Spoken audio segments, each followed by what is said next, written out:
Hai Champions, jumpa lagi dengan Mr. Kiki. Bagaimana kabarmu? Semoga kalian semua dalam keadaan tubuh yang sehat dan tetap semangat untuk belajar. Pada saat ini kita akan lanjutkan pelajaran tematik kita, tema 6 subtema 2. Pembelajaran tematik kelas 5. Oke, apabila kalian sudah siap, yuk kita belajar. Muatan Pendidikan Pancasila dan Kewarganegaraan. Judul materinya Kewajiban, Tanggung Jawab, dan Hak Warga Masyarakat. Kewajiban adalah hal-hal yang harus dilakukan seseorang.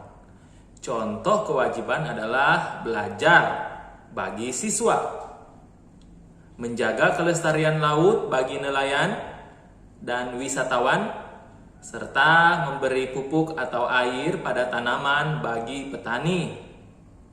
Pelaksanaan kewajiban yaitu dengan menjaga kebersihan lingkungan sekitar, mematuhi aturan lalu lintas, dan mematuhi tata tertib di sekolah. Kemudian tanggung jawab adalah sikap menyadari dan melakukan tugas dan kewajiban yang dimiliki. Contoh tanggung jawab adalah mengerjakan tugas sekolah bagi siswa, mengatur waktu menangkap ikan bagi nelayan, dan tidak menggunakan pupuk secara berlebihan bagi petani. Kemudian tanggung jawab yang lain misalnya merapikan mainan setelah digunakan, mencuci kaki setelah bermain, dan mengumpulkan tugas sekolah tepat waktu. Selanjutnya hak adalah sesuatu yang diperoleh sejak lahir dan penggunaannya tergantung pada peran yang dimiliki. Contoh, hak mendapatkan pelajaran bagi siswa, hak menangkap ikan bagi nelayan, dan hak mengolah hasil panen bagi petani.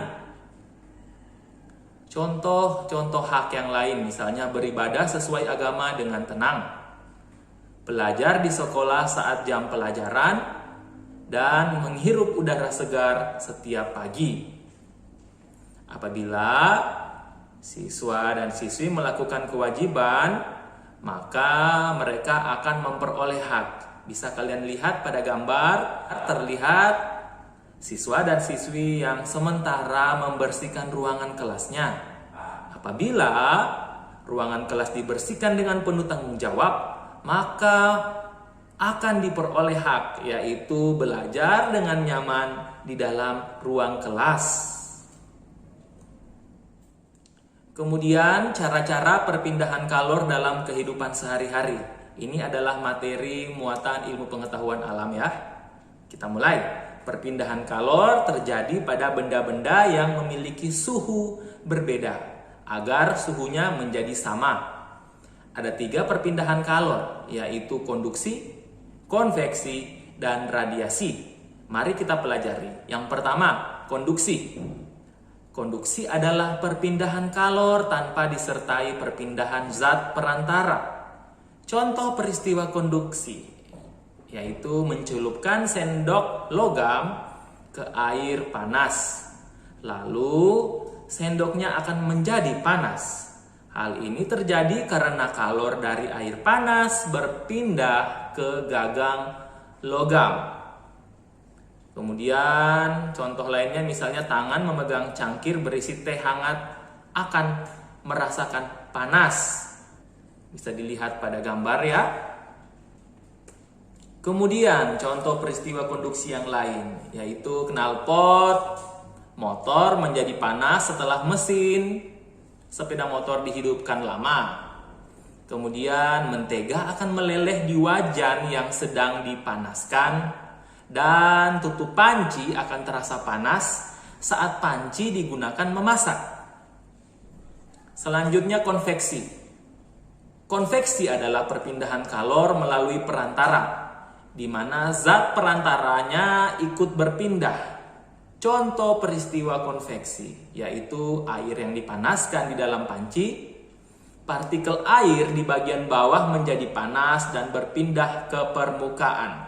Ya, jadi partikel itu akan ditandai dengan adanya gelembung-gelembung. Ya, kalian bisa lihat pada gambar. Ketika partikel air yang berpindah diikuti oleh perpindahan kalor.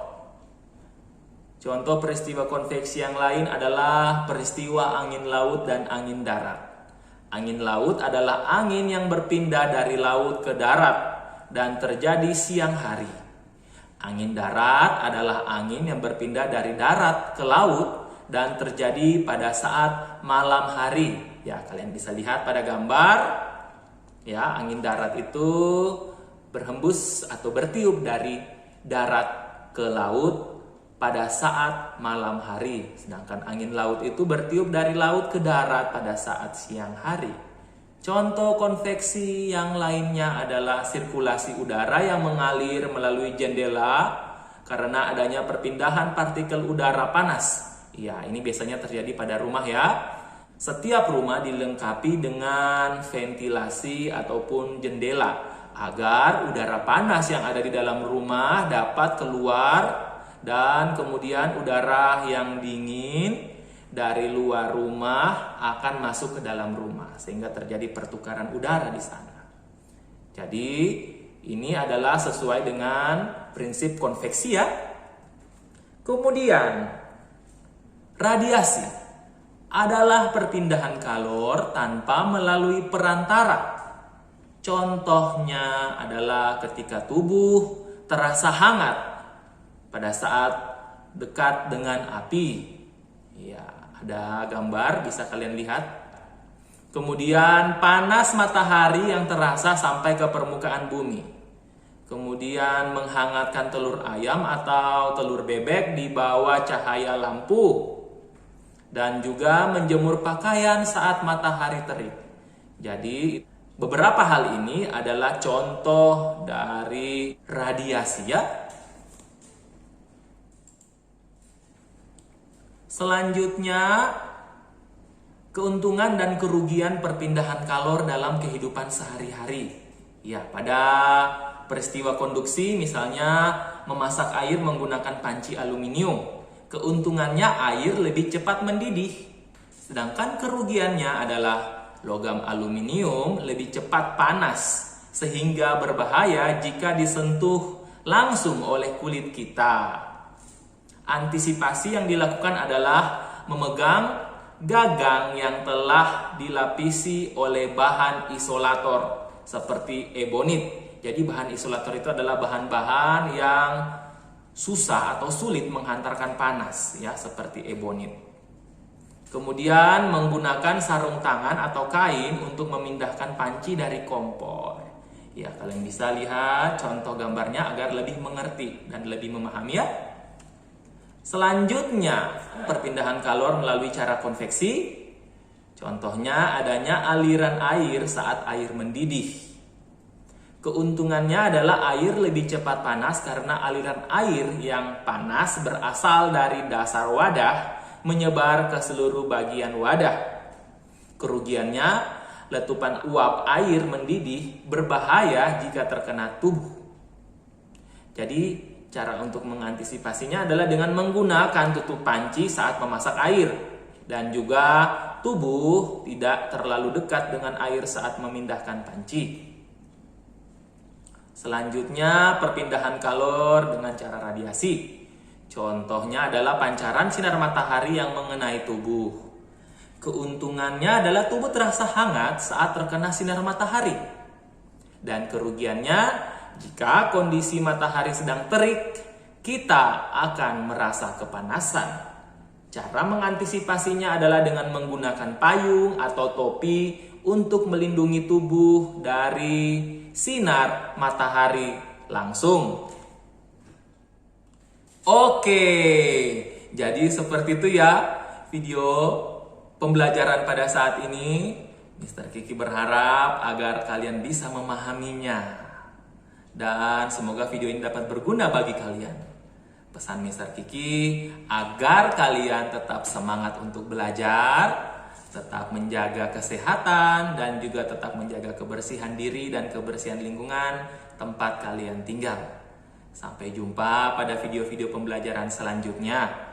Thank you for watching and God bless you. Bye!